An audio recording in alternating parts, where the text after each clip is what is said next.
সন্দেশখালীর তৃণমূল নেতা তথা জেলা পরিষদের সদস্য উত্তম সর্দারকে দল থেকে সাসপেন্ড করল তৃণমূল। তাকে 6 বছরের জন্য সাসপেন্ড করা হয়েছে বলে রেড রোডের ধর্ণা মঞ্চ থেকে ঘোষণা করেছেন পার্থ ভৌমিক। পার্থ জানিয়েছেন, দলের সর্বভারতীয় সাধারণ সম্পাদক অভিষেক বন্দ্যোপাধ্যায়ের নির্দেশেই বর্তমানে ফেরার উত্তমকে সাসপেন্ড করার সিদ্ধান্ত। সন্দেশখালীতে বিগত কয়েকদিন ধরে অশান্তির ঘটনা ঘটে চলেছে। গত 5ই জানুয়ারি সন্দেশখালীতে তৃণমূল নেতা শেখ শাহজাহানের বাড়িতে তল্লাশি চালাতে যায় ইডি, কিন্তু তল্লাশি তো দূর, শাহজাহানের অনুগামীদের তাণ্ডবে পালিয়ে বাঁচেন ইডির আধিকারিকেরা, আহত হন বেশ কয়েকজন। সেই ঘটনার পর থেকেই সন্দেশখালীর পরিস্থিতি ক্রমশ ঘোরালো হয়ে উঠতে শুরু করেছে। শাহজাহানের পাত্তা আর পাওয়া না গেলেও কয়েকদিনের মধ্যেই শাহজাহান বাহিনীর জুলুমের প্রতিবাদে পথে নামে স্থানীয় বাসিন্দারা।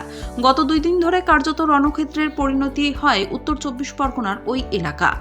নাম উঠে আসে শাহজাহানের ঘনিষ্ঠ উত্তম সর্দার ও শিবু হাজরাদের। শনিবার ধর্ণা মঞ্চ থেকে উত্তমকে সাসপেন্ড করার কথা ঘোষণা করেন পার্থ ভৌমিক।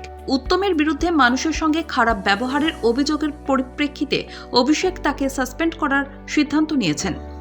সূত্রের খবর, শুক্রবার গভীর রাতে অভিষেকের ক্যামাক স্ট্রিটের অফিসে সুজিত বসু, নারায়ণ গোস্বামী, রতিন ঘোষ সহ ওই জেলার বেশ কয়েকজন গুরুত্বপূর্ণ নেতাকে ডেকে পাঠানো হয়েছিল। সেখানে হাজির ছিলেন পার্থ।